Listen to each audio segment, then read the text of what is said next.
মধ্য শাবানের রাত, এ রাতে আল্লাহ তাআলা মানুষকে সাধারণ ক্ষমা ঘোষণা করেন। যাদের মনে হিংসা নাই, যাদের মনে মানুষের প্রতি বিদ্বেষ শত্রুতা নাই, এবং যারা শিরকে লিপ্ত না, এই মানুষগুলো ছাড়া বাকি মানুষগুলোকে মধ্য শাবানের রাত, যেটাকে আমরা শবে বরাত বলি, হাদিসের ভাষ্য শবে বরাত নয়, হাদিসের ভাষ্য হলো লাইলাতুন নিসফি মিন শাবান। সেই রাতে আল্লাহ রাব্বুল আলামিন বান্দাকে সাধারণ ক্ষমা ঘোষণা করেন। আমাদের নসিবে আল্লাহ ভালো কিছু দেখ, আমরা সবাই চাই কি চাই না? তাহলে শবে বরাতে রাতভর আপনি দোয়া জিকির আজকার করলেন, কান্নাকাটি করলেন, আর মিলাদ মাহফিল করলেন, আশা করলেন আপনার ভাগ্যে ভালো কিছু লেখা হবে। আপনার ভাগ্যে ভালো কিছু লেখা হবে না। আমাদের ভাগ্য নির্ধারণ হয় কোন রাতে? শবে কদর বলছে এলাকার মানুষ, সারা দেশে মানুষ তো জানে শবে বরাত। আমাদের ভাগ্য নির্ধারণ হয় শবে বরাতে না শবে কদরে? মাশাআল্লাহ, এলাকা মানুষটা সঠিকটা জানেন, বোঝা গেল। সারা দেশের মানুষ তো জানে ভাগ্য নির্ধারণ হয় শবে বরাতে। ভাইরা আমার, কোরআনে হাকিমে সূরা দুখানের 3 এবং 4 নম্বর আয়াত যদি আপনি দেখেন, আল্লাহ রাব্বুল আলামিন ইরশাদ করেছেন, ইন্না আনজালনাহু ফি লাইলাতিন মুবারাকাহ ইন্না কুন্না মুনজিলিন ফিহা ইউফরাকু কুল্লু আমরিন হাকিম। আল্লাহ বলেছেন, আমি নিশ্চয় কোরআনকে নাজিল করেছি, অবতীর্ণ করেছি একটি বরকতময় রাতে। কোন রাতে বরকত নাজিল করেছেন আল্লাহ তাআলা? বরকতময় রাতে কোরআন নাজিল করেছেন আল্লাহ বলেছেন। আর এই বরকতময় রাতটা কোন রাত যে রাতে কোরআন নাজিল হয়েছিল? শবে কদর। কোনো সন্দেহ আছে? কারণ কোরআনের আরেক আয়াত বলছে, ইন্না আনজালনাহু ফি লাইলাতিল কদর, আমি কোরআনকে নাজিল করেছি যে রাতে, সেটা হলো লাইলাতুল কদরে। তাহলে লাইলাতুল কদরে আল্লাহ কোরআন নাজিল করেছেন। আর সূরা দুখানে বলেছেন, আমি একটি বরকতময় রাতে কোরআন নাজিল করেছি। তাহলে এখানে বরকতময় রাত বলতে যে লাইলাতুল কদরকে বোঝানো হয়েছে, সেটা দিনের আলোর মতো পরিষ্কার। ঠিক কিনা বলেন? এরপর আয়াত আল্লাহ বলেছেন, ফিহা ইউফরাকু কুল্লু আমরিন হাকিম, এই বরকতময় রাত যে রাতে কোরআন নাজিল হয়েছে, অর্থাৎ লাইলাতুল কদর, সেই রাতেই সমস্ত গুরুত্বপূর্ণ হিকমাপূর্ণ বিষয়গুলো সব ধার্য হয়ে থাকে, নির্ধারণ হয়ে থাকে। এই আয়াতের আলোকে বোঝা যায় মানুষের ভাগ্য সারা বছরের যেটি লিপিবদ্ধ হওয়ার কথা, সারা বছরের যে বাজেট হওয়ার কথা, সেটা হয়ে থাকে লাইলাতুল কদরে, শবে কদরে। মধ্য শাবানের রাত, এ রাতে আল্লাহ তাআলা মানুষকে সাধারণ ক্ষমা ঘোষণা করেন। যাদের মনে হিংসা নাই, যাদের মনে মানুষের প্রতি বিদ্বেষ শত্রুতা নাই, এবং যারা শিরকে লিপ্ত না, এই মানুষগুলো ছাড়া বাকি মানুষগুলোকে মধ্য শাবানের রাত, যেটাকে আমরা শবে বরাত বলি, হাদিসের ভাষ্য শবে বরাত নয়, হাদিসের ভাষ্য হলো লাইলাতুন নিসফি মিন শাবান। সেই রাতে আল্লাহ রাব্বুল আলামিন বান্দাকে সাধারণ ক্ষমা ঘোষণা করেন। এটা একটা ভিন্ন বিষয়, কিন্তু বছরের সবচেয়ে শ্রেষ্ঠ রাত হলো লাইলাতুল কদর, যেই রাতে আল্লাহ তাআলা বান্দার ভাগ্য ঠিক করেন। এই রাতে যে ভাগ্য আল্লাহ নির্ধারণ করে থাকেন, সেই নির্ধারণটা যেন আমাদের অনুকূলে হয়, সেই নির্ধারণটা যেন আমাদের জন্য কল্যাণকর হয়। আল্লাহ যেন আমাদের ভাগ্যে ভালো কিছু লেখেন, খারাপ কিছু যেন না লেখেন। আল্লাহ যেন তাকদীরে আমাদেরকে ভালো কিছু দেন, মন্দ কিছু থেকে বাঁচিয়ে রাখেন। সেজন্য আমরা সবাই কামনা করি কি করি না? শুধু করি তা না, শবে বরাতে যত মানুষ মসজিদে আসে আমাদের দেশে, সারা বছরের অন্য কোনো রাত, দিন, অন্য কোনো সময় এত মানুষ মসজিদে আসে, কারণ কি? শবে বরাতে মানুষ মসজিদে বেশি আসে কেন? কি কারণে আসে বলেন দেখি? সবচেয়ে বেশি মানুষ মসজিদে আসে কোন দিন? শবে বরাতে। কেন এই দিন বেশি আসে কেন? না একজন করে সিন্নি খাওয়ার জন্য? না, সিন্নি তো অন্য দিনও দেয়। এই রাতে বেশিরভাগ মানুষ মসজিদে যায় বা ইবাদত বন্দেগী করে যার যার মতে করে। বেশিরভাগ মানুষের ধারণা হলো যে এই রাতে ভাগ্য ঠিক হয়। যেহেতু ভাগ্য ঠিক হয়, ভাগ্য নির্ধারণ হয়, সেই জন্য এই রাতে মসজিদে যায়, ভিড় জমায়, যে একটা রাতে ইবাদত বন্দেগী করে যদি ভাগ্যটা নিজের অনুকূলে লিখে নেওয়া যায়, সারা বছরের ভালো কিছু লেখায় নেওয়া যায়, তাহলে তো সারা বছর ভালো থাকা যাবে। এই জন্য ওই একটা রাতে একটু বেশি ইবাদতবন্দি করার চেষ্টা করে। ঠিক না বেঠিক? ভাইরা আমার, প্রথম কথা হলো ভাগ্য নির্ধারণ এই রাতে নয়, বরং লাইলাতুল কদরে হয়। দ্বিতীয় কথা হলো, ভাগ্য নির্ধারণের জন্য একটা রাত মসজিদে গিয়ে ইবাদত বন্দেগী করলেই আমার ভাগ্য নির্ধারিত হয়ে যাবে বা ভাগ্য ভালো কিছু লেখা হয়ে যাবে ভাগ্যে, এরকম কোনো কথা কোরআন বা হাদিস থেকে পাওয়া যায়? কোরআন হাদিসে কি পাওয়া যায়? সূরা নাহাল আয়াত নম্বর 97। সূরার নাম সূরা নাহাল, আয়াত নম্বর কত? 97। আল্লাহ রাব্বুল আলামিন ইরশাদ করেছেন, মান আমিলা সালিহাম মিনকুম মান আমিলা সালিহাম মিন যাকারিন আও উনসা ওয়া হুয়া মুমিন। পুরুষ হোক আর নারী হোক, যে কোনো ব্যক্তি যদি ঈমানদার অবস্থায় ভালো কাজ করে, পুরুষ হোক কিংবা মহিলা, যে কেউ যদি ভালো কাজ খুঁটে খুঁটে খুঁটে নেক আমল করে, ভালো ভালো নেক কাজ, কোরআন হাদিসে নির্দেশিত কাজ, আল্লাহ যা করতে বলেছেন, রাসূল সাল্লাল্লাহু আলাইহি সাল্লাম যা করতে বলেছেন, যদি সে কাজগুলো করে, এমত অবস্থায় করে যে সে ঈমানদার, অর্থাৎ ঈমান থাকতে হবে, ঈমান আছে এই অবস্থায় যদি নেক আমল করে, তাহলে কি হবে? আল্লাহ বলেছেন, ফালানুহাইয়ান্নাহু হায়াতান তাইয়্যিবাহ, তাহলে সেই পুরুষ সে নারীকে আমি পবিত্র জীবন দান করব। কি জীবন দান করবেন বলছেন আল্লাহ? পবিত্র জীবন দান করবেন। এই পবিত্র জীবনে মানুষ সুখী থাকবে, এই পবিত্র জীবনে মানুষ সমৃদ্ধ থাকবে, এই পবিত্র জীবনে মানুষ ভালো থাকবে, নেক থাকবে। ওয়ালানাজজিয়ান্নাহুম আজরাহুম বিআহসানি মা কানু ইয়ামালুন। এবং এই ঈমানদার নারী পুরুষরা যদি নেক আমল করে, ভালো কাজ করে যদি সব সময়, তাহলে সেক্ষেত্রে আল্লাহ বলেছেন তারা যে ভালো কাজ করেছে ওইটার সবচেয়ে উত্তম বিনিময় আমি তাদেরকে দান করব। তাহলে এই আয়াত থেকে প্রমাণ হয়, যদি কেউ ঈমান আনার পর নেকামল করতে থাকে, নেকামল করতে থাকে, একদিনের নেকামল নয়, এক রাতের নেকামল নয়, সারা বছর জুড়ে সারা জীবন ধরে ভালো কাজ করার চেষ্টা যদি কেউ করে, আল্লাহ তাআলা তাকে পবিত্র জীবন দিবেন, সৌভাগ্যবান মানুষের জীবন দিবেন, সুখী মানুষের জীবন দিবেন। এখান থেকে বোঝা যায় কি, ভাগ্য নির্ধারণের জন্য এক রাত আমল করতে হবে নাকি সারা বছর? সূরা আরাফ আয়াত নম্বর 96। সূরা আরাফ আয়াত নম্বর কত? 96। আল্লাহ বলেছেন, ওয়ালাউ আন্না আহলাল কুরা আমানু ওয়াত্তাকাউ, যদি কোন জনপদের লোকেরা ঈমান আনে আর তাকওয়া অবলম্বন করে।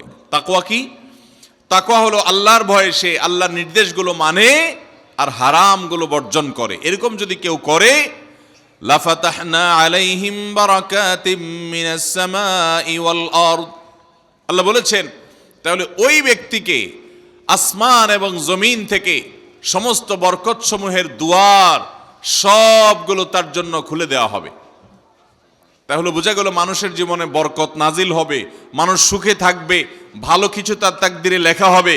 তখন যখন বান্দা নেকামল করে, যখন বান্দা গুনাহ থেকে বাঁচে, তাকওয়া অবলম্বন করে, তখন তার ওই এক রাত্রে গিয়ে আলাদা কিছু দোয়া বা বিশেষ পদ্ধতির কোনো জিকির আজকার এটার প্রয়োজন হয় না, বরং সে সারা বছর জুড়ে আল্লাহ তাআলা তার নসিবে ভালো কিছু লেখেন, যদি সে বছর জুড়ে সারা জীবন ধরে নেকামল করে গুনাহ থেকে বাঁচে।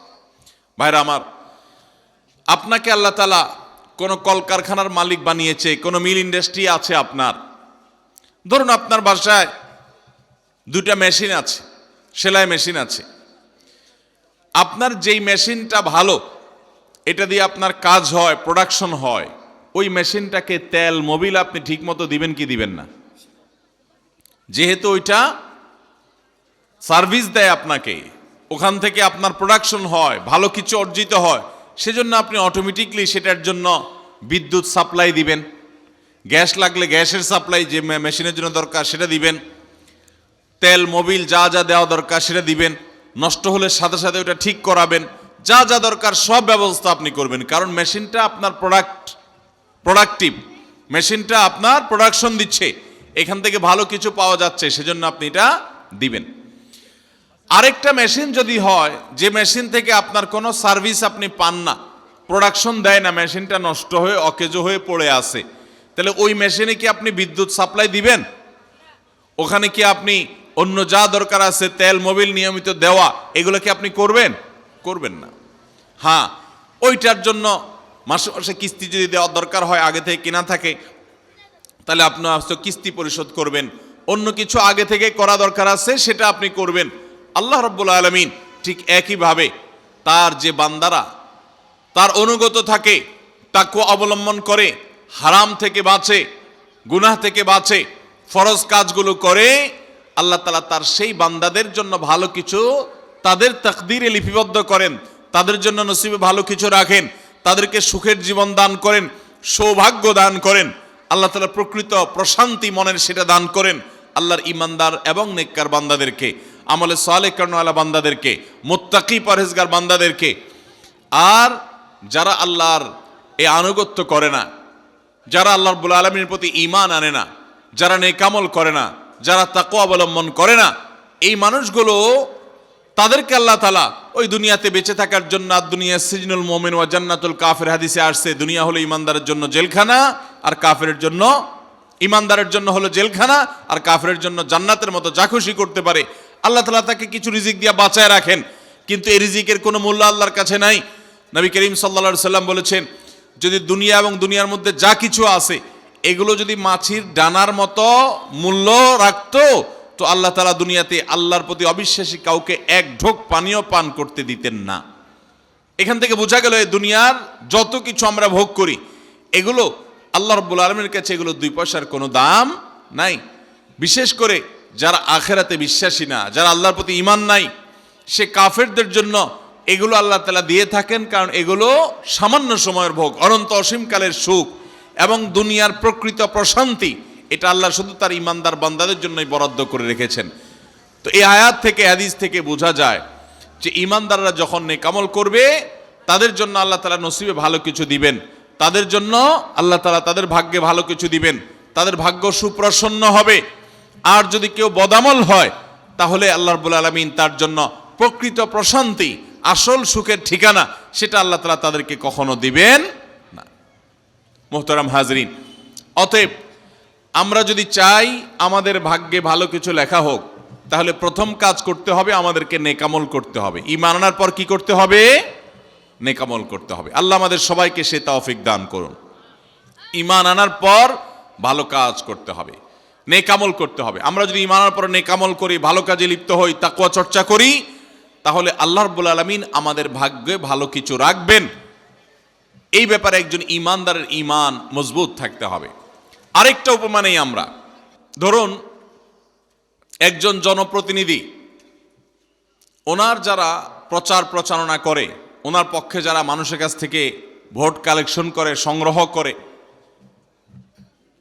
এই জনপ্রতিনিধির কাছে যদি কোনো রিলিফের মাল আসে, সরকারি চাল ডাল ইত্যাদি এসব যদি আসে, তিনি তার এলাকার মানুষদেরকে, ভোটারদেরকে, জনগণ তাদেরকে তিনি, যারা অভাবী, যারা এটার হকদার, তাদেরকে দিবেন, এটা তার দায়িত্ব, কর্তব্য থাকে।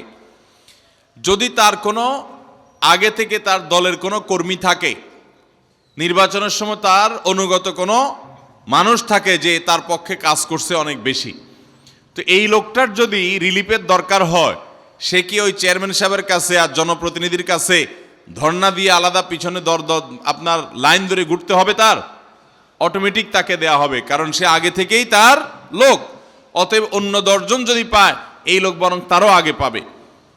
ঠিক একইভাবে যে সারা বছর জুড়ে নেক আমল করে, তাকওয়া অবলম্বন করে, গুনাহ থেকে বাঁচে, আল্লাহর আনুগত্য করে, আল্লাহর আদেশ নিষেধগুলো মেনে চলে, 5 ওয়াক্ত নামাজ পড়ে, হালাল হারাম বাজ বিচার করে চলে, আল্লাহর ভয় অন্তরে লালন করে, ওই আল্লাহর বান্দাকে আল্লাহ যখন ভাগ্য লিপিবদ্ধ করবেন, আল্লাহ যখন বাজেট ঘোষণা করবেন, তখন আল্লাহ তাআলা তার সে ঈমানদার, সে মুত্তাকি বান্দার জন্য বাজেট রাখবেন ভালো, এটা তো বলার অপেক্ষা রাখে।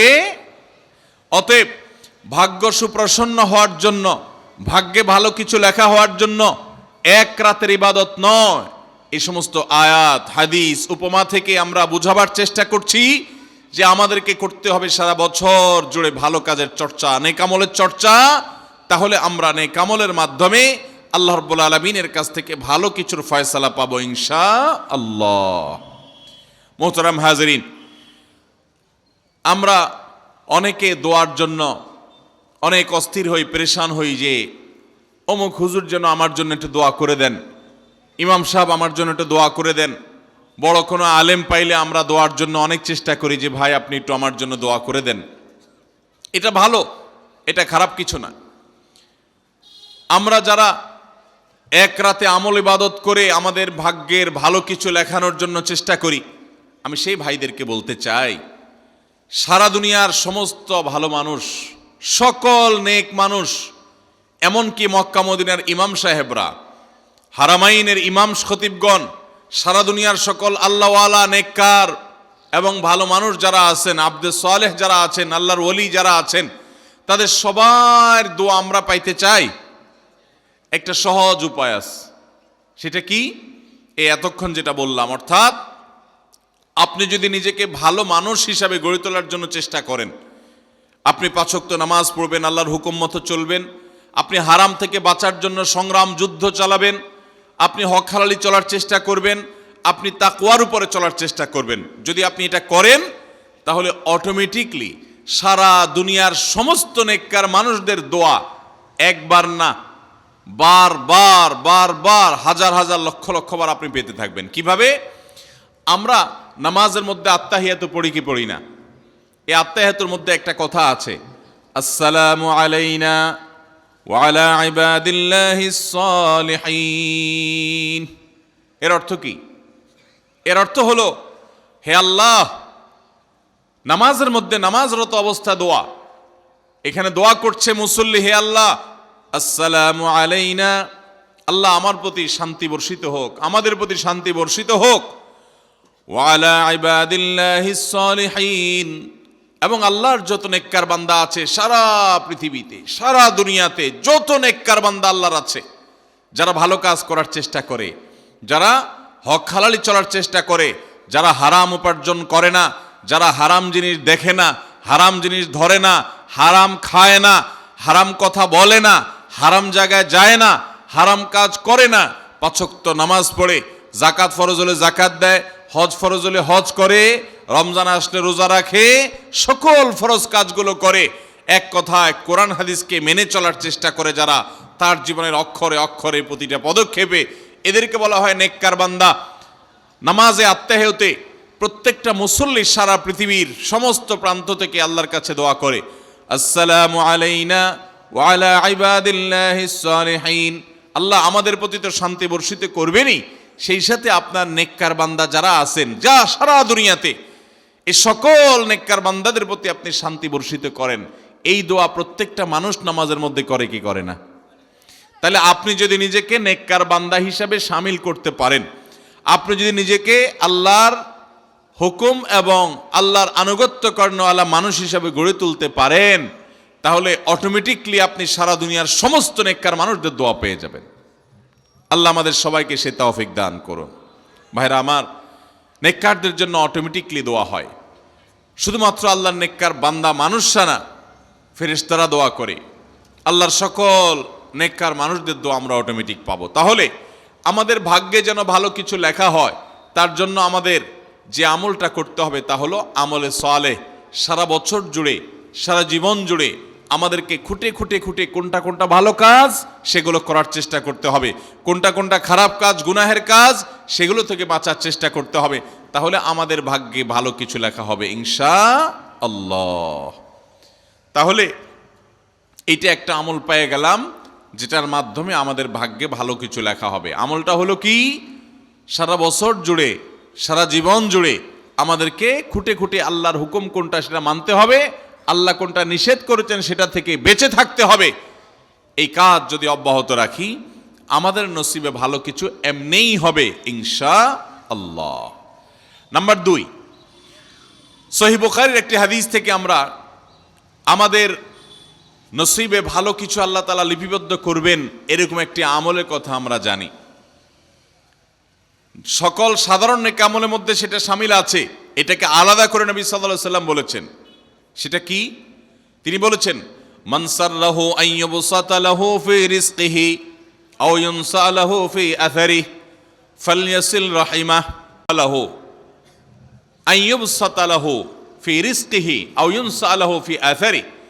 যে ব্যক্তি চায় যে ব্যক্তি চায় তার রিজিককে প্রশস্ত করে দেওয়া হোক, তার রিজিকে বারাকা দেওয়া হোক এবং তার হায়াত বৃদ্ধি করে দেওয়া হোক, এটা যে চায়, ফালিয়াসিল রাহিমা, সেই জন্য তার রক্ত সম্পর্কীয় আত্মীয়দের সাথে সুসম্পর্ক বজায় রাখে, সেই জন্য তার রক্ত সম্পর্কীয় আত্মীয়দের সাথে সম্পর্ক সবসময় জুড়ে রাখে, সম্পর্ক যেন ভালো রাখে, তাদের সাথে সম্পর্ক যেন ছিন্ন না করে। তাহলে সেক্ষেত্রে তার হায়াত এবং তার রিজিকের মধ্যে বরকত দেয়া হবে, কল্যাণ দেয়া হবে, লিপিবদ্ধ করা হবে, এই ফয়সালা তার জন্য করা হবে। এ হাদিস থেকে বোঝা যায় যে আমাদের হায়াত, আমাদের রিজিকের মধ্যে বরকত হবে, কল্যাণ হবে, ভাগ্যে নসিবে ভালো কিছু আল্লাহ তাআলা দিবেন যদি আমরা রক্ত সম্পর্কীয় আত্মীয়দের সাথে সুসম্পর্ক বজায় রাখি। আজকাল আমাদের সমাজে অনেক মানুষ আছেন যে নামাজ রোজা করেন, ওয়াজ মাহফিলে যান, কোরআন তেলাওয়াত করেন, জিকির আজকার তাসবিহ তেলাওয়াত করেন, কিন্তু নিজের রক্ত সম্পর্কে আত্মীয়দের সাথে সম্পর্ক ভালো নাই। আছে না নাই? আপনার আত্মীয় যদি নিজে থেকে সম্পর্ক ছিন্ন করে চলে যায় তাহলে তো আর আপনার দোষ নাই, কিন্তু আপনি নিজে থেকে কখনো আপনার রক্তের যে আত্মীয়, যাদের সাথে রক্তের সম্পর্ক আছে, এরকম কারোর সাথে সম্পর্ক ছিন্ন করতে পারবেন না, এটা হারাম। নবী করিম সাল্লাল্লাহু আলাইহি সাল্লাম বলেছেন, মান ওয়াসালাহু ওয়াসালাহুল্লাহ ওয়ামান কাতাআ কাতাআহুল্লাহ, যে ব্যক্তি আত্মীয়তার সম্পর্ককে রক্ষা করবে আল্লাহ তাআলা তাকে রক্ষা করবেন, যে আত্মীয়তার সম্পর্ক ছিন্ন করবে, তাকে ত্যাগ করবে, আল্লাহ তাআলা ওই ব্যক্তিকে ছিন্ন করবেন। এই জন্য আত্মীয়তার সম্পর্ক রক্ষা করা এটা আমাদের ভাগ্য সুপ্রসন্ন হওয়ার অন্যতম মাধ্যম। আত্মীয়তার সম্পর্ক রক্ষা করা বলতে কাদের সাথে সম্পর্ক বজায় রাখতে হবে? যাদের সাথে রক্তের সম্পর্ক আছে আপনার। তারা কারা? আপনার শরীরে আপনার বাবার রক্ত আছে, রক্ত সম্পর্কীয় আত্মীয়, আপনার বাবার সাথে আপনার ব্লাডের কানেকশন আছে, আপনার মায়ের সাথে আপনার ব্লাডের কানেকশন আছে, এবং মায়ের সাথে ব্লাডের কানেকশন থাকার কারণে মায়ের দিককার আত্মীয় আপনার মামা, আপনার খালা, আপনার নানা নানি, তারা হলো আপনার রক্ত সম্পর্কীয় আত্মীয়। ঠিক একইভাবে আপনার বাবার দিককার রক্ত সম্পর্কীয় আত্মীয় হলেন আপনার দাদা দাদি, আপনার চাচা, আপনার ফুফু, এবং চাচাতো ভাই বোন, ফুফা না ফুফু, যিনি তার রক্ত আপনার বাবার রক্ত এক, সেজন্য তারা রক্তের আত্মীয়। ভাই বোন তো আছেই, তো এই রক্তের আত্মীয়দের সাথে অনেকে সম্পর্ক বজায় রাখে না, কোনো কারণে সম্পর্ক ছিন্ন করে ফেলে, এটা হারাম। আমরা দুনিয়াতে অনেক বন্ধু বান্ধবের সাথে সম্পর্ক ভালো রাখি, অনেক দোস্তের সাথে সম্পর্ক ভালো রাখি, অথচ আমাদের এই রক্ত সম্পর্কে আত্মীয়গুলোর সাথে সম্পর্ক ভালো রাখা হয় না। মোহতারাম হাজিরিন, আমাদের নসিবে আল্লাহ ভালো কিছু দেখ, আমরা সবাই চাই কি চাই না? তাহলে শবে বরাতে রাতভর আপনি দোয়া জিকির আজকার করলেন, কান্নাকাটি করলেন, আর মিলাদ মাহফিল করলেন, আশা করলেন আপনার ভাগ্যে ভালো কিছু লেখা হবে। আপনার ভাগ্যে ভালো কিছু লেখা হবে না যদি আপনি আপনার রক্ত সম্পর্কে আত্মীয়র সাথে সম্পর্ক ছিন্ন করে বসে থাকেন। কারণ আপনার জীবনে, আপনার রুজিতে, আপনার ইনকামে, উপার্জনে বরকত হওয়ার পূর্ব শর্ত হলো আপনার এই রক্ত সম্পর্কে আত্মীয়গুলোর সাথে, আত্মীয় স্বজনের সাথে সুসম্পর্ক বজায় রাখা। হ্যাঁ, তারা যদি সুসম্পর্ক বজায় রাখতে গেলে আপনার ক্ষতি করে, আপনাকে বিপদে ফেলে, তাহলে আপনি নিজেকে বাঁচাতে পারেন, আত্মরক্ষার জন্য আপনি দূরত্ব বজায় রাখতে পারেন। কিন্তু তাই বলে তাদের সাথে আপনি সম্পর্ক নষ্ট করে থাকবেন, তাদেরকে ভুলে থাকবেন বা তাদের সাথে সম্পর্ক রাখবেন না, এটা কিন্তু জায়েজ হতে পারে না। ইংল্যান্ডের একটা ইউনিভার্সিটির একটা জরিপের কথা অনলাইনে আমি একবার দেখেছিলাম, এটার উপর একটা প্রতিবেদন দেখেছিলাম যে একটা নামকরা বিশ্ববিদ্যালয়, তারা বিশ্ববিদ্যালয়ের ছাত্রদের মধ্যে একটা সার্ভে তারা চালিয়েছিলেন। তারা দেখতে চেয়েছেন যে ছাত্রদের মধ্যে কারা বেশি হায়াত পায় আর কারা কম পায়। যারা বেশি হায়াত পায় তাদের মধ্যে বৈশিষ্ট্য কি আছে, যারা কম পায় তাদের মধ্যে কোন বৈশিষ্ট্যের অভাব আছে। তো এটা নিয়ে দীর্ঘ অনেক বছরের একটা জরিপ তারা চালিয়েছেন, একটা নিরীক্ষা তারা চালিয়েছেন। সেই নিরীক্ষায় দেখা গেল যে যেই ছাত্ররা দীর্ঘদিন পর্যন্ত হায়াত পেয়েছেন এবং তারা অনেক দিন দুনিয়াতে বেঁচেছেন, তাদের বেশিরভাগই দেখা গেছে, সবাই না, বেশিরভাগই দেখা গেছে যে তারা সাধারণত তাদের পারিবারিক এবং আত্মীয় স্বজন, বন্ধুবান্ধব, অন্যদের সাথে হাসি খুশি, অর্থাৎ মানুষের সাথে সম্পর্ক বজায় রাখছে। আর যারা সম্পর্ক বজায় রাখে নাই, এই মানুষগুলো তাদের তুলনামূলকভাবে প্রথম গ্রুপের চাইতে তারা অনেক আগে দুনিয়া থেকে চলে গেছেন, অনেক আগে তারা মারা গেছেন। এটা প্রত্যেকটা ব্যক্তির ক্ষেত্রে আলাদা আলাদা করে খাটানো যাবে না, এটা একটা টোটাল জরিপের ফসল। তো এই জরিপ প্রমাণ করে নবী করিম সাল্লাল্লাহু আলাইহি সাল্লাম যে বলেছেন, যারা রক্ত সম্পর্কের আত্মীয়গুলোর সাথে সুসম্পর্ক বজায় রাখে তাদের হায়াতে এবং রিজিকে বরকত দেওয়া হয়। এই জরিপের রিপোর্টও সেটা সত্যতাকে প্রমাণ করে। আল্লাহ তাআলা আমাদের সবাইকে আমাদের আত্মীয় স্বজনের সাথে সুসম্পর্ক বজায় রাখার তৌফিক দান করুন। তাহলে আমাদের ভাগ্যে যেন ভালো কিছু লেখা হয়, ভাগ্য যেন সুপ্রসন্ন হয়, সেজন্য আমরা দ্বিতীয় আমলও পেয়ে গেলাম। নাম্বার 3, বান্দার ভাগ্য এবং নসিবে ভালো কিছু যেন হয়। মন্দ কোনো কিছু যদি আল্লাহ না করুন কারণ নসিবে লেখা থাকে, সেটা যেন দূর হয়, সেটা যেন তার ক্ষতি না করে, এবং আল্লাহ রাব্বুল আলামিন যেন সেই ফয়সালা বান্দার উপরে কার্যকর না করেন। সেজন্য তৃতীয় আমল হলো দোয়া। কারণ এই মর্মে মুস্তাদরাকে হাকিমের একটি দোয়া আছে, হাদিস আছে, যে হাদিসে নবী সাল্লাল্লাহু আলাইহি সাল্লাম বলেছেন, লা ইয়ারুদ্দু তাকদীর ইল্লা দুআ। তিরমিজিতে একই হাদিস আসছে, ভাষ্য ভিন্ন, লা ইয়ারুদ্দুল কাদা ইল্লা আদ-দুআ। বান্দার তাকদীর, বান্দার ভাগ্য, এটা কোনো কিছু পরিবর্তন করতে পারে না। অন্য এক হাদিসে আসছে, আল্লাহ যা ফয়সালা করেন সেটা আর পরিবর্তন করেন না। তবে এই হাদিস থেকে একটা এক্সেপশন পাওয়া যায়, সেটা হলো যদি কেউ আল্লাহ তাআলার কাছে কায়মনোবাক্যে দোয়া করতে পারে, দোয়ার হক আদায় করে যদি দোয়া করতে পারে, তাহলে এই দোয়া আল্লাহ রাব্বুল আলামিনের তাকদীরকে পর্যন্ত তার জন্য পরিবর্তন করে দেওয়া হয় দোয়ার মাধ্যমে। আল্লাহ তাআলা আমাদেরকে সবাইকে সেভাবে দোয়া করার তৌফিক দান করুন। আমরা চেষ্টা করব তো ইনশাআল্লাহ। তাহলে তৃতীয় আমল আমরা পেয়ে গেলাম, সেটা হলো দোয়া। আল্লাহ তাআলার কাছে যদি কেউ চোখের পানি ফেলে দোয়া করে, আল্লাহ আপনি আমার নসিবে যদি খারাপ কিছু লেখাও থাকে সেটা থেকে আপনি আমাকে উদ্ধার করেন।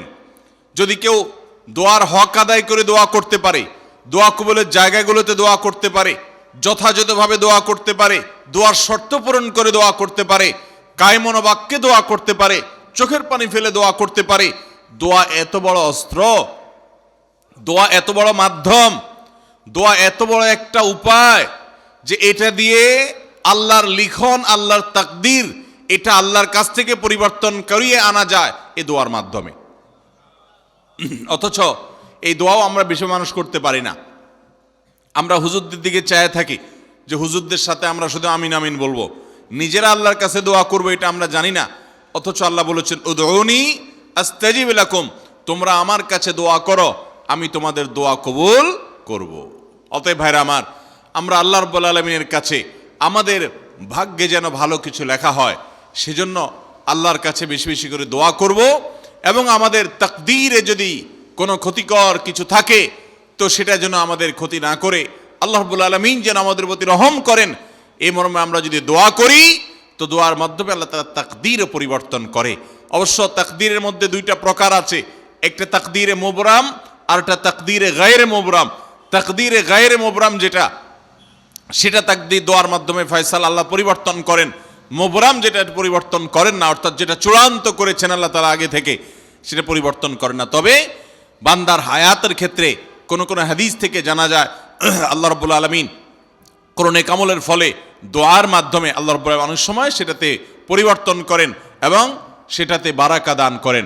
অতএব আমাদেরকে তাকদীর, ভাগ্য যেন সুপ্রসন্ন হয়, আমাদের নসিব যেন ভালো হয়, আল্লাহ যেন ভালো কিছু দান করেন, সেজন্য শবে বরাতে রাত ভরে ইবাদত বন্দিগি এই জন্য নয়, বরং আমাদের ভাগ্যে ভালো কিছু হওয়ার জন্য বছর জুড়ে আমাদেরকে নেক আমল করতে হবে।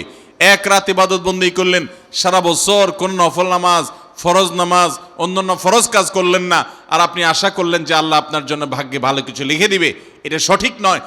আর ভাগ্যের নির্ধারণটা মূলত লাইলাতুল কদর, এটি বোঝা যায় সূরা দুখান থেকে, অন্যান্য সূরা থেকে। অতএব আমাদের সবাইকে আমাদের ভাগ্যে ভালো কিছু লেখার জন্য বেশি বেশি আমাদের 5 ওয়াক্ত ফরজ নামাজ সহ আল্লাহর সমস্ত ফরজ বিধানগুলো মেনে চলতে হবে, হারাম এবং গুনাহের কাজগুলো থেকে বেঁচে চলতে হবে, এবং সেই সাথে আমাদের সবাইকে বেশি বেশি করে বিশেষ করে নেককারদের কাতারে শামিল হতে হবে। আমি যত বেশি নেককার হতে পারবো, ওই যে নামাজে আত্মেহাতের মধ্যে নেককারদের দোয়া পাবো, আমার প্রতি শান্তি আল্লাহর এমনি বর্ষিত হবে। এবং দ্বিতীয় আমল হলো বেশি বেশি করে আত্মীয় স্বজন রক্ত সম্পর্কীয় যারা, তাদের সাথে বিশেষভাবে সুসম্পর্ক বজায় রাখতে হবে। সম্পর্ক নষ্ট করা যাবে না, সম্পর্ক ছিন্ন করা যাবে না। এবং তৃতীয় আমল হলো বেশি বেশি দোয়া করতে হবে। এই তিনও আমল যখন আমরা একযোগে চালাবো, একদিক থেকে সাধারণ সব নেক আমল করব, বিশেষভাবে আমি আত্মীয় স্বজনের সাথে সুসম্পর্ক বজায় রাখার চেষ্টা করব, এবং আল্লাহর কাছে দোয়ার আমলটা বেশি বেশি করব, বরকত নাজিল হওয়ার মতো কাজগুলো বেশি বেশি করব। ইনশাআল্লাহ আল্লাহ রাব্বুল আলামিন আমার নসিবে ভালো কিছু দিবেন এবং মন্দ কিছু থেকে আমাকে বাঁচাবেন। নবী করিম সাল্লাল্লাহু আলাইহি সাল্লাম আল্লাহর কাছে দোয়া শিক্ষা দিয়েছেন, আল্লাহুম্মা ইন্নী আউযু বিকা মিন দারকিল বালা, আল্লাহুম্মা ইন্নী আউযু বিকা মিন সুইল কাদা। আল্লাহ, আপনার কাছে আমার ভাগ্যের ক্ষতি থেকে আমি আপনার কাছে পানা চাই। অর্থাৎ আমার তাকদীরে কাজার মধ্যে যদি কোনো ক্ষতিকর কিছু আপনি লিখে থাকেন, তাহলে সেই সুউল কাজা, এটা থেকে আমি আপনার কাছে পানা চাই। অতএব এই মর্মে আল্লাহর কাছে যত বেশি আমরা দোয়া করব, আল্লাহ রাব্বুল আলামিন আমাদেরকে তত বেশি হেফাজত করবেন। আল্লাহ তাআলা আমাদের নসিবে দুনিয়া এবং আখিরাতে, ইহকালে এবং পরকালে ভালো কিছু লেখেন। আমাদের নসিবে যেন ভালো কিছু হয়, সেই তৌফিক আল্লাহ তাআলা আমাদেরকে দান করেন। আমরা সবাই আমলগুলো করবো তো ইনশাআল্লাহ। আল্লাহ আমাকে আপনাকে আমাদের সবাইকে আমলের তৌফিক দান করুন।